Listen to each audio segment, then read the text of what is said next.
सोचे जिस IPL auction में मतीश पथिराना 18 करोड़ में बिकते हैं तो 25 करोड़ रुपए में बिक करके कैमरून ग्रीन इतिहास के सबसे महंगे विदेशी खिलाड़ी बन जाते हैं। और साथ में दो अनकैप्ड इंडियन प्लेयर प्रशांत वीर और साथ में कार्तिक शर्मा 28.4 करोड़ रुपए में सीएसके की टीम में जाते हैं। लेकिन इन्हीं सभी के सामने दो ऐसे धुरंधर खिलाड़ी भारत के युवा बल्लेबाज सरफराज खान और पृथ्वी शॉ जो आने वाले टाइम में सचिन और सहवाग की विरासत संभालने के लिए तैयार है। लेकिन ऐसे ही दो खिलाड़ियों को अगर कोई भी खरीदार दो दो राउंड खत्म होने के बाद भी कोई टीम इनके अंदर इंटरेस्ट नहीं ले रही थी और साथ में जब ये खरीदे गए तो इनको बेस्ट प्राइस यानी कि कोड़ियों के भाव पर बिकना पड़ा, तो फिर इसे आप क्या कहोगे। आईपीएल के इतिहास में ऐसी घटनाएं बहुत कम देखने को मिलती है जब ऐसे उभरते हुए सितारे जिनको आईपीएल ने पहचान दिलाई, स्टार बनाया, स्टार से सुपरस्टार टीम इंडिया में इनको एंट्री मिली, टीम इंडिया के लिए वो खेले भी और बहुत बड़ा नाम बने इंटरनेशनल लेवल पर। लेकिन जब कहते हैं ना कि जब समय आपका खराब आता है तो आपको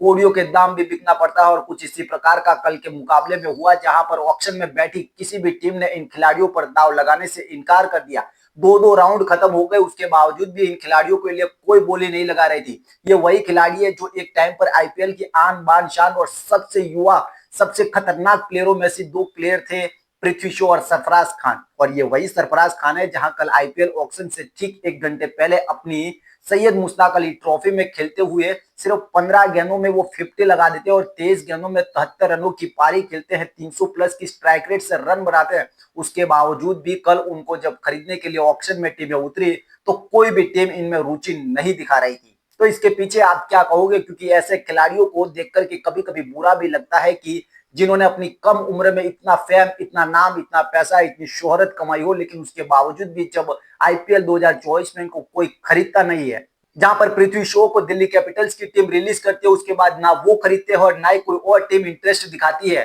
तो ऐसे खिलाड़ियों के लिए बुरा तो लगता है, भले उनका व्यवहार अच्छा ना हो, कुछ टाइम से उनके व्यवहार में वो बदलाव दिख रहा है जो उनके ऊपर लग रहा है कि नशा सा चढ़ गया है उनकी फेम का। लेकिन ऐसे खिलाड़ियों को यार जिस तरह की बल्लेबाजी एक बल्लेबाज करते हैं दोनों खिलाड़ी, इस तरह से नजरअंदाज करना यार बहुत दुख लगता है, क्योंकि ऐसे खिलाड़ी, ऐसे टैलेंट बहुत कम देखने को मिलते हैं। जहां पर सरफराज खान की अगर बात करें तो ये खिलाड़ी रोहित शर्मा की कप्तानी में टेस्ट में एंट्री पाता है, जबरदस्त परफॉर्मेंस करता है, फिर उसके बाद इनका परफॉर्मेंस खराब होता है तो ये वापस टीम से बाहर होते हैं और उसके बाद टीम में अभी तक एंट्री इनको मिली नहीं है। तो साथ में इस बार इन्होंने रणजी ट्रॉफी मुकाबले में जिस तरह का परफॉर्मेंस दिखाया, जो बैटिंग उन्होंने की, जिस तरह का वजन उन्होंने अपना घटाया, उससे लग रहा था कि आईपीएल 2026 के इस ऑक्शन में उनको कोई ना कोई टीम तो खरीद लेगी। लेकिन खरीदने से पहले इनकी दिल की धड़कनें बहुत जबरदस्त तरीके से बढ़ती हुई नजर आई, जहां पर कोई भी टीम ने इनके अंदर इंटरेस्ट नहीं दिखाया। लेकिन दूसरे राउंड में इनको सीएसके की टीम यानी कि महेंद्र सिंह धोनी ने इन पर हाथ रखा और कहा कि आ जाइए आप हमारी टीम में, और बेस प्राइस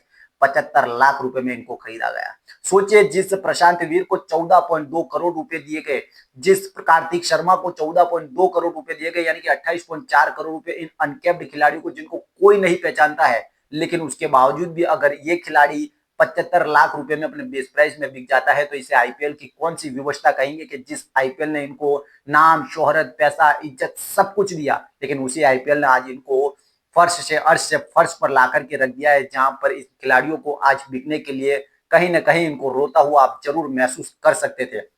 दूसरे नंबर के जो खिलाड़ी है वो है पृथ्वी शॉ। पृथ्वी शॉ को जब 2024 में बाहर किया गया था दिल्ली कैपिटल्स की टीम से तो लगा कि कोई ना कोई इनको खरीद लेगा, 2025 में खेलेंगे, 2026 में भी खेलेंगे, कोई इनको खरीदार नहीं मिला और सरफराज खान की तरह ये भी 2 बार बैठे रहे। लेकिन 2026 में लगा कि कहीं कोई ना कोई इनको खरीदेगा, क्योंकि इनकी परफॉर्मेंस इस बार सैयद मुश्ताक अली ट्रॉफी का हो या फिर जो दोहरा शतक इन्होंने रणजी ट्रॉफी में लगाया, उसको देख करके लग रहा था कि आईपीएल के ऑक्शन में पहले ही राउंड में इनको कोई ना कोई बोली लगा के खरीदे लगा। लेकिन ऐसा कुछ भी होता हुआ नहीं दिखाई दिया और इनको जब नहीं खरीदा दो दो राउंड में भी किसी टीम ने, तो इन्होंने अपने इंस्टाग्राम पर एक पोस्ट लिखा और कहा कोई बात नहीं, यानी कि इट्स ओके उन्होंने लिखा। और उसके तुरंत बाद, थोड़ी देर बाद चर्चाएं काफी गर्म होने लग गई कि क्या इस खिलाड़ी को अब कोई नहीं खरीदेगा। लेकिन फिर अचानक से आया दिल्ली कैपिटल्स का खेमा उठ खड़ा हुआ और इस खिलाड़ी पर बोली लगाई, और एक तरह से कहो तो इन पर दया ही की गई है कि जहां पर 75 लाख रुपए की बेस प्राइस पर इनको खरीदा गया। ठीक है, अगर खरीदा गया है तो अच्छा है, ना खेलते उससे तो अच्छा है कि खरीदा है, इनको इनको खेलने का मौका मिलेगा और एक बार फिर से इनको अपने आप को